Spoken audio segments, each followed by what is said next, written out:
นี่คือร้านอาหารร้านขายอาหารที่เกาหลีใต้ขายอาหารเอเชียเนาะมันจะมีธงชาติไทยเมียนมาลาวเวียดนามสิงคโปร์อินโดมาเลฟิลิปปินส์และก็เวียดนามสิ่งที่เรามองไปแล้วไม่เห็นธงชาตินั่นก็คือธงชาติเขมรทุกคนธงชาติเขมรแต่ที่เรามองไปแล้วเห็นออร่าเห็นชัดที่สุดก็คือธงชาติไทยเนาะธงชาติไทยที่เห็นใหญ่ที่สุดและก็ธงชาติยังไม่พอครับทุกคนจะมีภาษาไทยอยู่ข้างบนจะมีภาษาไทยอยู่ข้างบนเนาะภาษาไทยอยู่ข้างบนคือไม่แปลกเลยว่าคืออาหารไทยประเทศไทยคือจุดศูนย์กลางของอาเซียนภาษาไทยเป็นภาษาอังกฤษแห่งอาเซียนทุกคนคนญี่ปุ่นคนเกาหลีคนไต้หวันคนจีนเขารู้จักกันดีทุกคนรู้จักธงชาติไทยดีรู้จักภาษาไทยดีรู้จักอาหารไทยดีสมมุติว่าในร้านอาหารเอเชียแห่งนี้ไม่มีธงชาติไทยไม่มีอาหารไทยทุกคนว่าเขาจะได้ขายอาหารไหมบางต้นก็เชื่อ100%ว่าอยู่ในร้านอาหารร้านขายอาหารเอเชียแห่งนี้สินค้าไทย 80% นะสินค้าไทย 80% ไม่ว่าจะผักสดเนาะอาหารสำเร็จรูปอาหารแช่แข็งผักผลไม้คือประเทศไทยขึ้นชื่ออยู่แล้วเรื่องอาหารเนาะเรื่องการปรุงแต่งเรื่องการประดิษฐ์ทุกสิ่งทุกอย่าง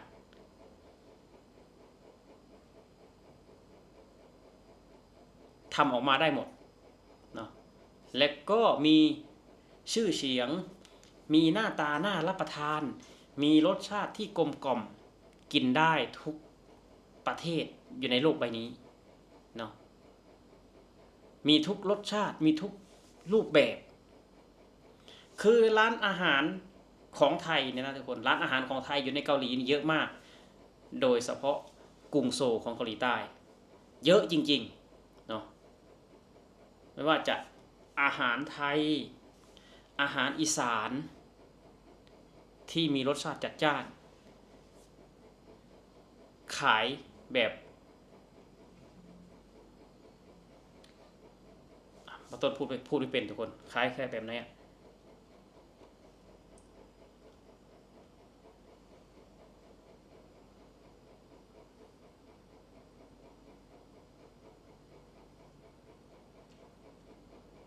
ขายแบบ Delivery เนาะทุกคนและสั่งกลับบ้าน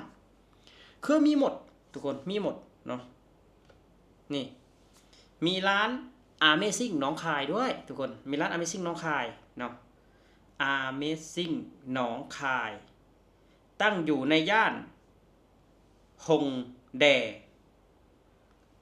เน้นรสชาติไทยต้นตำรับเมนูหลากหลายเช่นต้มยำกุ้งปลาล้า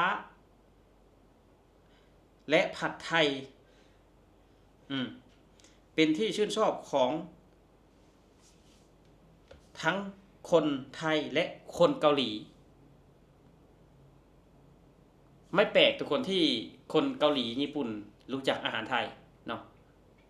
คือมันอร่อยทุกคนเนาะคือมันอร่อยแล้วก็ไม่แปลกที่ร้านขายอาหารเอเชียถึงมีธงชาติไทยที่ใหญ่และมีภาษาไทยที่ชัดเจนอยู่ข้างบนเนาะมีภาษาไทยชัดเจนอยู่ข้างบนถ้าเอาภาษาเขมรไปอยู่ข้างบนในทุกคนถ้าเอาภาษาเขมรขึ้นไปอยู่ข้างบนเพื่อนแล้วก็เอาธงชาติเขมรติดใหญ่ๆทุกคนว่าจะมีคนเข้าไหมอาหารเขมรมีอะไรบ้างที่ขึ้นชื่อทอดแมงเงาทอดจิ้งจกย่างตุ๊กแกแบบนี้เหรอใครเขาจะไปกินทุกคนเขาไม่กินนะครับคนเกาหลีคนญี่ปุ่นเขาก็กินผัดไทยแกงมัสมั่นผัดกะเพรา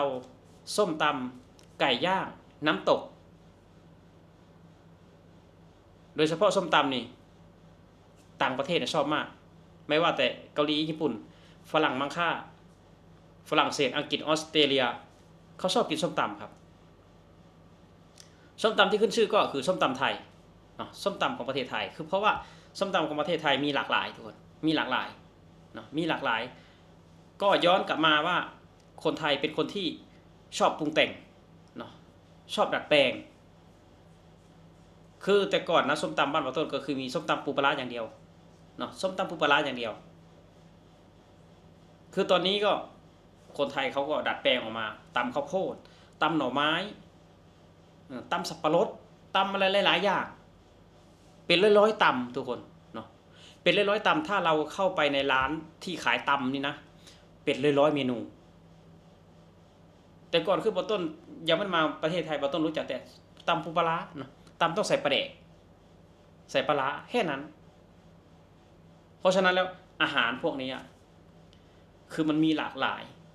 ฝรั่งต่างชาติเกาหลีญี่ปุ่นเขาก็รู้จักอาหารไทยเขารู้จักธงชาติไทยเขารู้จักภาษาไทยเพราะว่าทุกสิ่งทุกอย่างมันช่วยโปรโมทให้คนต่างชาติรู้จักประเทศไทยมากขึ้นนี่ส้มตำก็ช่วยโปรโมทให้คนต่างประเทศรู้จักประเทศไทยเพราะส้มตำแกงมัสมั่นก็ให้คนต่างชาติรู้จักประเทศไทยเพราะว่ามาจากไหนทุกคนมาจากประเทศไทยแกงมัสมั่นส้มตำมาจากไหนทุกคนมาจากประเทศไทยไก่ย่างมาจากประเทศไหนทุกคนมาจากประเทศไทยต้นคิดว่าเขาทำถูกแล้วร้านอาหารเอเชียอยู่ในเกาหลีใต้ที่ไม่มีธงชาติเขมรและก็ไม่มีภาษาเขมรอยู่ในนั้นเพราะว่าคุณไม่มีคุณค่ามากพอที่จะไปอยู่ตรงนั้น